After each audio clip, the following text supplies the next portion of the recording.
कुफरी में स्कीइंग का लुत्फ उठाना और पूरे दिन मौज मस्ती करने के पश्चात कुमार, कामना, प्रशांत और पायल शाम को शिमला की ओर BMW में चल रहे थे। सर्दियों के दिन, जनवरी का महीना, शाम के 6 बजे ही गहरी रात हो गई थी। गोल घुमावदार रास्तों में अंधकार का चीरते पेड़ों के झुरमुट के बीच कार चलती जा रही थी।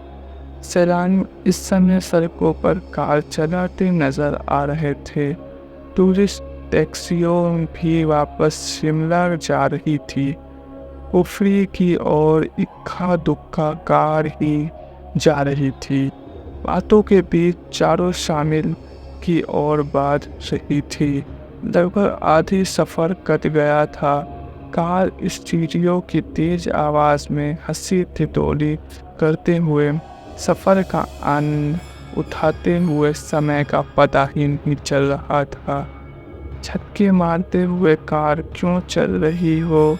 प्रशांत ने झटकते हुए कार में झूलते हुए कुमार से पूछा। प्रशांत भाई, मैं तो कार ठीक चला रहा हूँ, मालूम नहीं ये अचानक से झटके क्यों खा रही है। कुमार ने झटके खाती कार को संभालते हुए कहा, कार को थोड़ा साइड करके देख लेते हैं, हो सकता है कि डीजल में कचरा आ गया हो। थोड़ी रेस देकर देखता हूँ, फिर कार रिदम में आ जाएगा। कुमार ने क्लच दबाते हुए कार का एक्सीलेटर दबाया, लेकिन कोई खास कामयाबी नहीं मिली।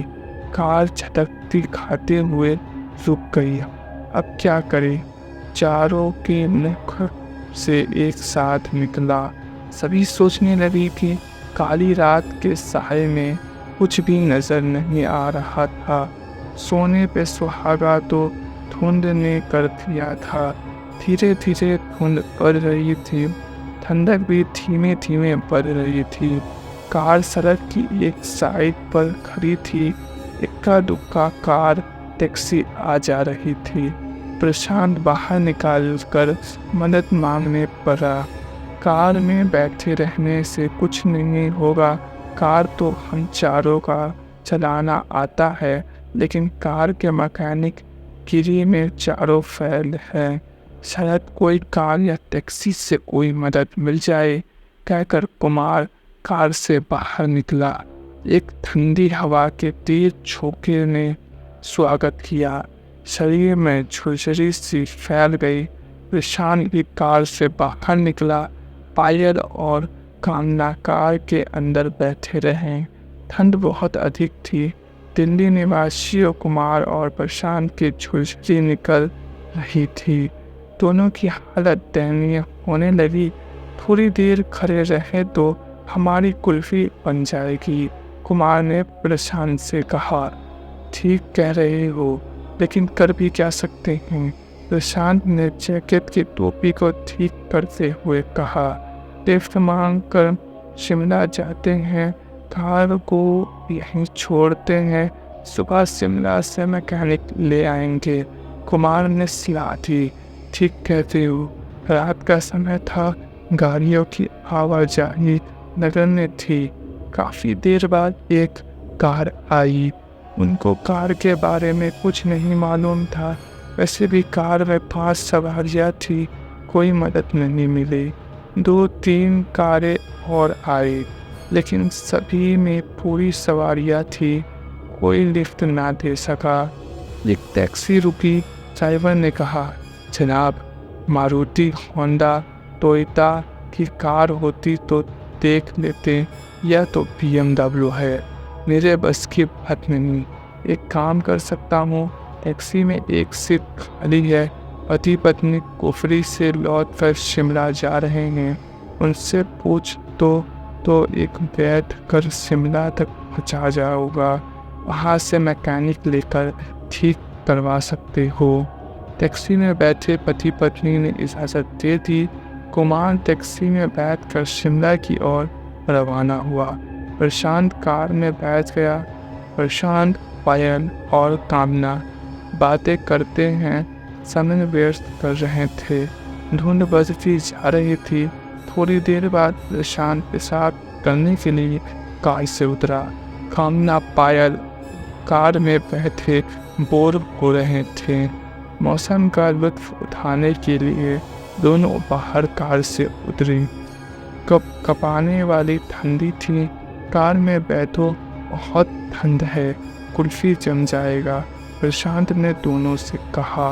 बस 2 मिनट मौसम का लुत्फ लेने दो, फिर कार में बैठते हैं, पायल और कामना ने प्रशांत को कहा। भूतिया माहौल है, कार में बैठते हैं, प्रशांत ने कहा। प्रशांत की बात सुनकर पायल खिलखिलाकर हंस दी। भूतिया माहौल नहीं, मुझे तो फिल्मी माहौल लग रही है। किसी फिल्म की शूटिंग के लिए परफेक्ट लोकेशन है। काली अंधेरी रात, धुंध के साथ सुनसान पहाड़ी सड़क, हीरोइन का रोमांटिक मूड, सुन साइलेंस सॉन्ग और कौन सी गीत याद आ रही है? तुम दोनों गांव। मेरे रोमांटिक पार्टनर तो मैकेनिक लेने गया है, कामना ने ठंडी आग भर कर कहा। तीनों हंस पड़े। तीनों अपनी बात में मस्त थे। उनको मालूम ही नहीं पड़ा कि कोई उनके पास आया है। एक शख्स जिसने केवल टी-शर्ट पैंट पहनी हुई थी प्रशांत के पास आकर बोला, आपके पास क्या माचिस है?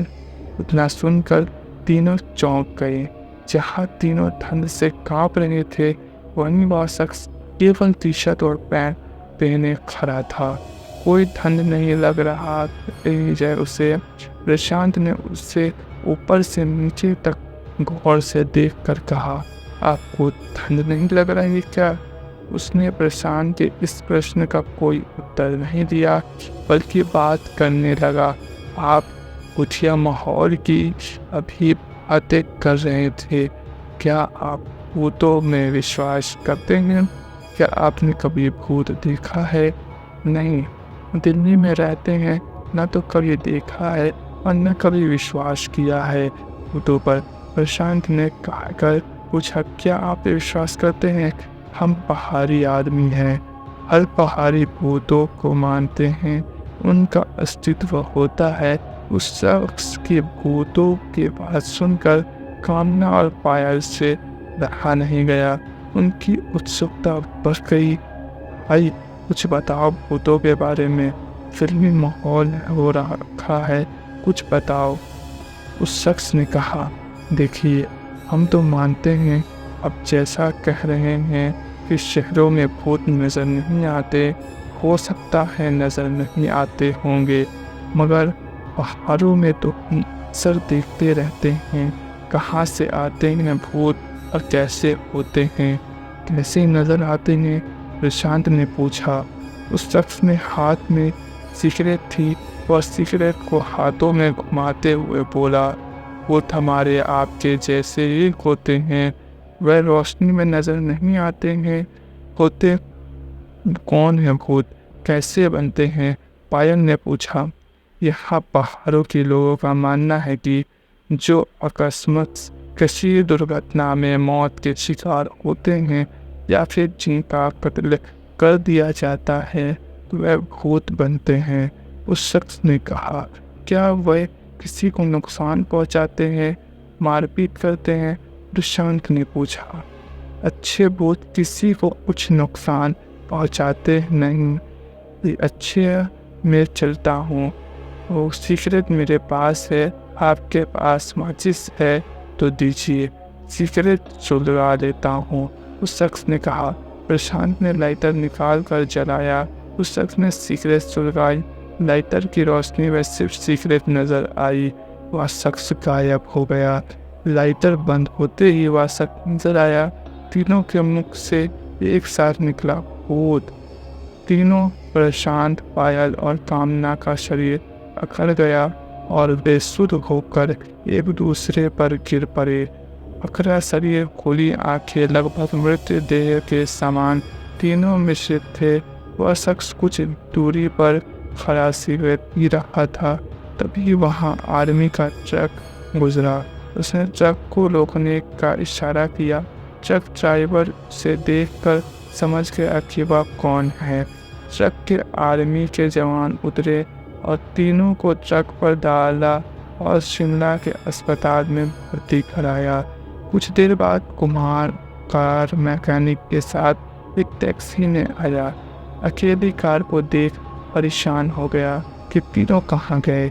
वह शख्स जो कुछ दूरी पर था कुमार को बताया कि ठंड में तीनों की तबीयत खराब हो गई, आर्मी के जवान उन्हें अस्पताल ले गए हैं। कहकर वह शख्स विपरीत दिशा की ओर चल दिया। मैकेनिक ने कार ठीक की और कुछ देर बाद शिमला की ओर रवाना हुए। कुमार सीधा अस्पताल गया। डॉक्टर से बात की। डॉक्टर ने कहा कि तीनों को सदमा लगा है। वैसे घबराने की कोई आवश्यकता नहीं है, लेकिन सदमे से उबरने में समय लगेगा। कुमार को कुछ समझ नहीं आया कि उन्होंने क्या देखा कि इतना सदमे में आ गए। अगली सुबह आर्मी ऑफिसर अस्पताल में तीनों को देखने आया। कुमार ने कहा, आई एम कर्नल अरोदो। मेरी यूनिट ने इन तीनों को अस्पताल एडमिट कराया था। कुमार ने पूछा, मुझे कुछ समझ में नहीं आ रहा है कि अचानक से क्या हो गया। कर्नल अरोदो ने कुमार को रात की बात विस्तार से बताई कि वह शख्स भूत था जिसे देखकर तीनों सदमे में चले गए और बेसुध हो गए। वह एक अच्छा भूत था। अच्छे भूत किसी का नुकसान नहीं करते। उसने तीनों की मदद की, हमारे ट्रक को रोका और कुमार के वापस आने तक भी रोका रहा। शाम तक तीनों को होश आ गया। 2 दिन बाद अस्पताल से छुट्टी मिली और सभी दिल्ली वापस गए, लेकिन सदमे से उभरने में लगभग 3 महीने लग गए। आज 7 साल बीत गए उस घटने को। चारों कभी भी घूमने रात को नहीं निकलते। नाइट लाइफ बंद कर दी। घर से ऑफिस और ऑफिस से घर, बस यही रूटीन है उनका। उस घटना को याद करके आज भी उनका बदन ठंडा होने लगता है। तो आज के लिए बस इतना ही। अगर आपके पास भी कोई रियल लाइफ हॉरर इंसिडेंट है या फिर स्टोरी है तो आप उसे नीचे मेरे अबाउट सेक्शन में दिए हुए जीमेल आईडी पे मेल कर सकते हैं। मिलते हैं अगली वीडियो में, तब तक के लिए गुड बाय। अपना ख्याल रखें।